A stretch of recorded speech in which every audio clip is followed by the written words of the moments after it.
There's something psychologists have been studying for decades that most people don't want to admit.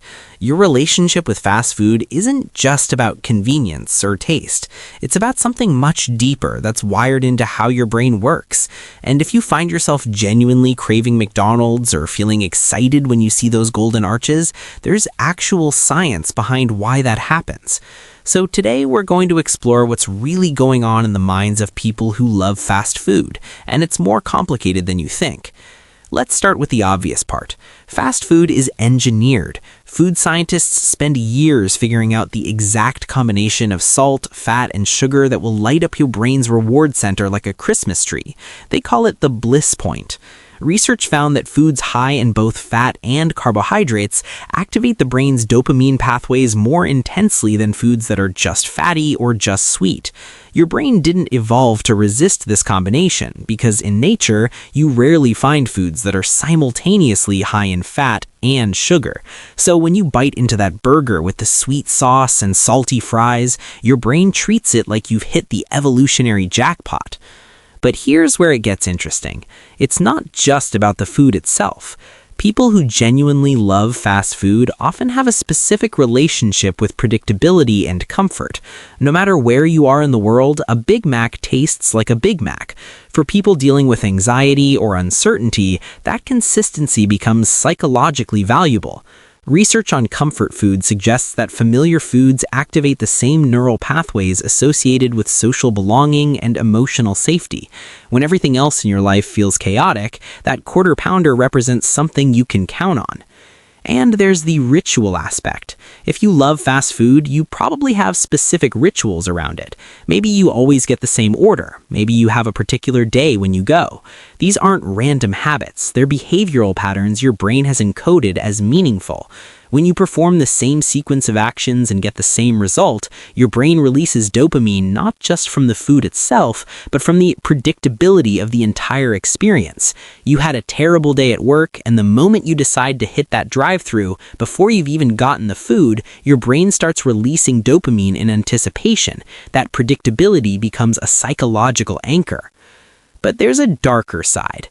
Studies on food addiction suggest that highly processed foods can create patterns of dependence that look remarkably similar to drug addiction in brain scans.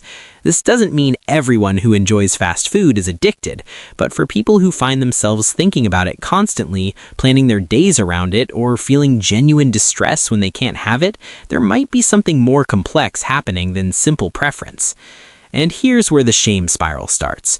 You know fast food isn't healthy. You've read the articles, seen the documentaries, but knowing something intellectually and being able to change your behavior are two completely different things.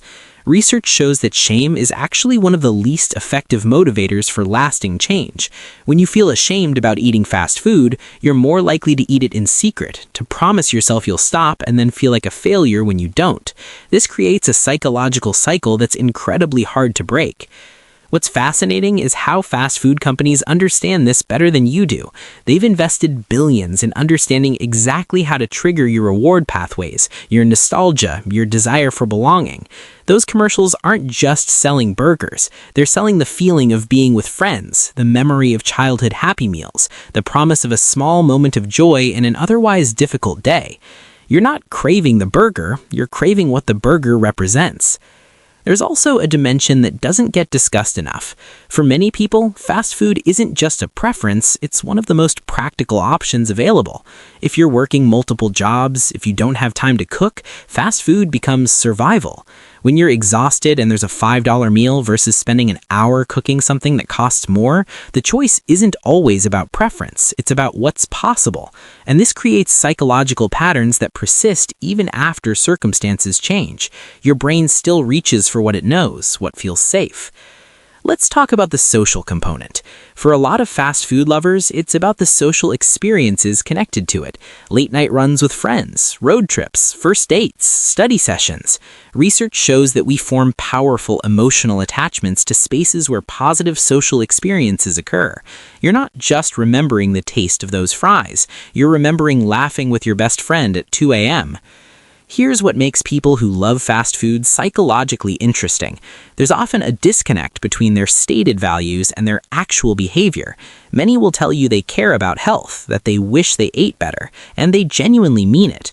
But humans are remarkably good at holding contradictory beliefs simultaneously. You can genuinely want to eat healthier while also genuinely craving fast food, and your brain doesn't experience this as hypocrisy, it experiences it as two separate systems wanting different things. Your logical brain knows the nutrition facts, your emotional brain remembers how good it feels. There's also hedonic adaptation. Research shows that we quickly adapt to pleasure, which means that first bite gives you a massive dopamine hit, but by the last bite, the effect has significantly diminished. This is why people often find themselves eating more than they intended. They're chasing that initial feeling, and it keeps moving further away the more they eat. And nobody really talks about the identity component. For some people, loving fast food becomes part of who they are. They're the person who knows every item on the secret menu, the person who can rank every fast food chain. Once something becomes part of your identity, feeling like losing a piece of yourself. The question worth asking isn't whether loving fast food makes you weak or undisciplined. It's whether your relationship with it is working for you. Are you enjoying it mindfully, or are you eating it without even remembering the experience? Are you choosing it because you genuinely want it, or because you're trying to manage emotions you don't know how to process another way?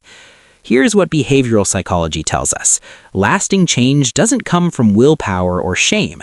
It comes from understanding your triggers, building alternative coping mechanisms, and creating an environment that supports the behaviors you actually want. If you love fast food and it's not causing problems in your life, there's no reason you need to change. But if you find yourself feeling out of control around it, if it's impacting your health or self-esteem, those are signs that your relationship with it might be worth examining. The psychology of fast food lovers is worth understanding because it reveals something fundamental about how all humans work.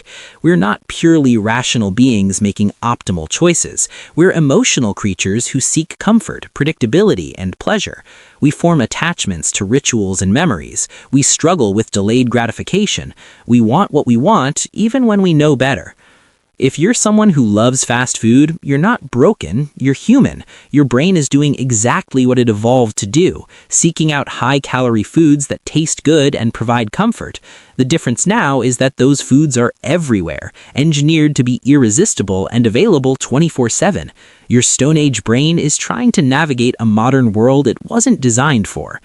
Understanding the psychology behind it doesn't make the behavior disappear, but it does give you insight into what's really happening beneath the surface. And sometimes that understanding is the first step towards a relationship with food, fast or otherwise, that actually serves who you want to be.